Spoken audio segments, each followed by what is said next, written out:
স্বাগত সংবাদ প্রতিধ্বনি ইউটিউব চ্যানেলে।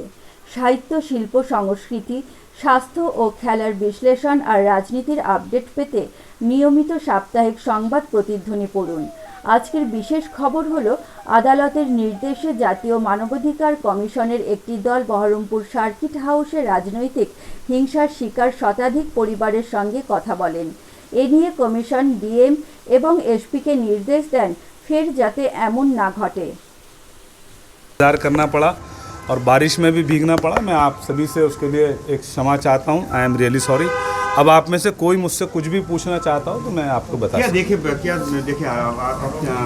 कॉम्प्लेन क्या आए हैं?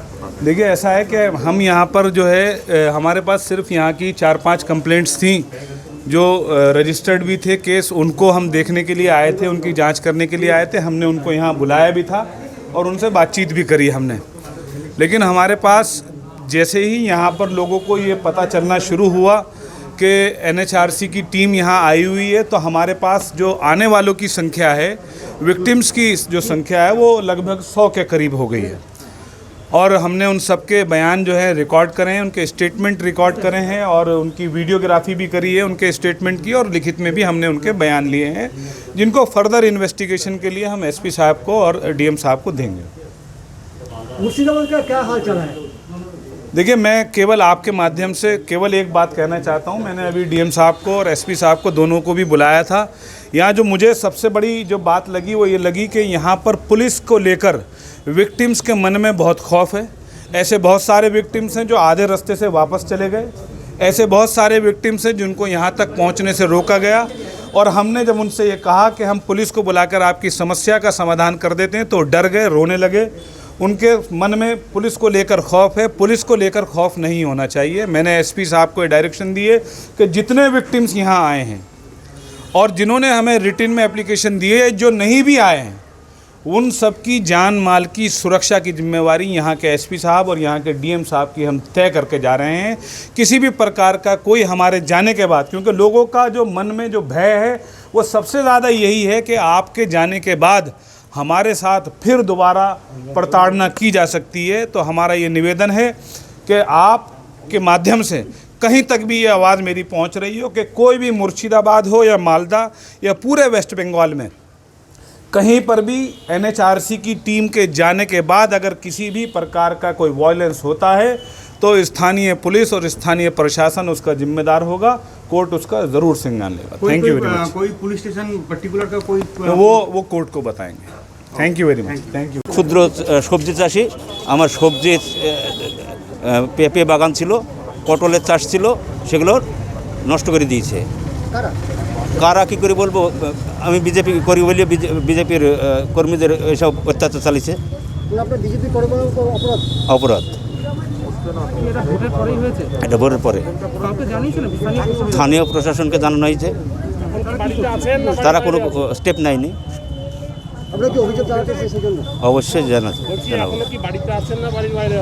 আমি বাড়িতে আছি, বাড়িতে অত্যাচার চালাচ্ছে ভোট পরে তৃণমূলের গুন্ডা বাহিনী।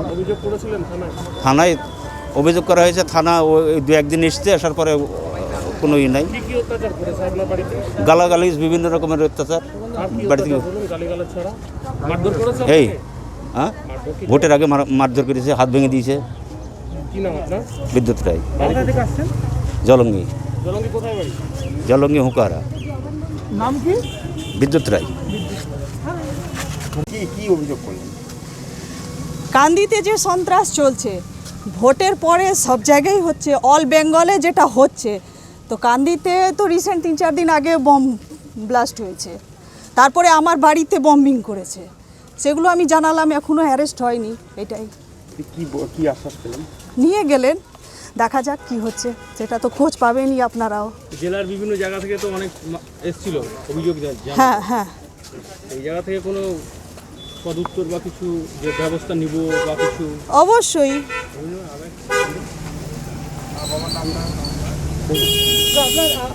আপনার কান্দি থেকে কতগুলো অভিযোগ এসেছিল? আমার কান্দি থেকে 7-8টা অভিযোগ আছে, সেটা আমি জমা দিলাম। ব্যবস্থা তার আগে আমি জমা দিয়েছি। থানাতেও তো অভিযোগ করা হয়েছিল, হ্যাঁ, কেস হয়েছে কিন্তু অ্যারেস্ট হয়নি। সে বিষয়ে এটাই। পুলিশ তো কোনো রকম পদক্ষেপ নেয়নি। কেস হয়েছে, পদক্ষেপ মানে কি অ্যারেস্ট হয়নি, এটাই।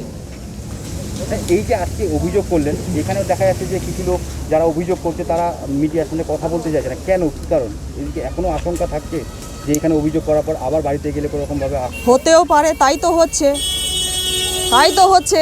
কেন যেখানে সন্ত্রাস হচ্ছে সেখানে দেখছি কি মিডিয়া তো সেখানে হাইলাইট করছেই না, তাই তো হচ্ছে। ভাবছে এখানে বলে দেবো বাড়িতে আবার আমার বম্বিং হবে, এটাই। মুখ্যমন্ত্রী তো এই যে আপনারা এত হিংসার অভিযোগ জমা করছেন, কিন্তু মুখ্যমন্ত্রী তো মানতে নারাজ যে না, কোনো রকমভাবে রাজ্যে সেরকম হিংসার কিছু ঘটনা ঘটেনি, তাই বলছেন উনি। মুখ্যমন্ত্রী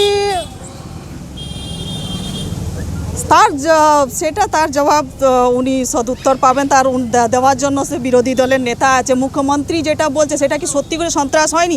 আমরা কি এমনি এমনি এখানে এসছি? আমরা তো মিথ্যা করে আসবো না। সন্ত্রাস তো হয়েছে, খেলা হবে, সেটা খেলা তো ওরা দেখাচ্ছে, দেখিয়ে দিয়েছে। 2 মে সব জায়গায় সন্ত্রাস হয়েছে, মানে ভোট গণনার পরে থেকেই হয়েছে, এখনও হচ্ছে।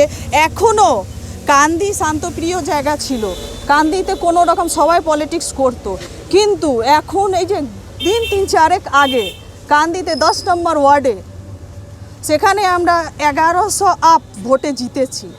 সে জায়গাতে আমার শক্তি কেন্দ্রের প্রমুখ, তার বাড়িতে বম্বিং, তার বাড়ির সামনে বম্বিং হয়েছে। তো এটা কিসের জন্য হচ্ছে? এটা তো ভয় দেখাচ্ছে না কি আমরা বাড়ির ভিতরে ঢুকে যাব, কেন সামনে পৌর ইলেকশন আছে, আর আমরা ওখানে 7000 সামথিং ভোটে লিড আছি কান্দি টাউন, তো সেটাই ভয় দেখাচ্ছে। আপনার নাম? আমার নাম বিনীতা রায়, কান্দি টাউন বিজেপি সভানেত্রী। সংবাদ প্রতিধ্বনির এই খবরটি দেখার জন্য ধন্যবাদ। নিয়মিত আপডেট পেতে আমাদের ইউটিউব চ্যানেলটি সাবস্ক্রাইব, শেয়ার ও লাইক করুন।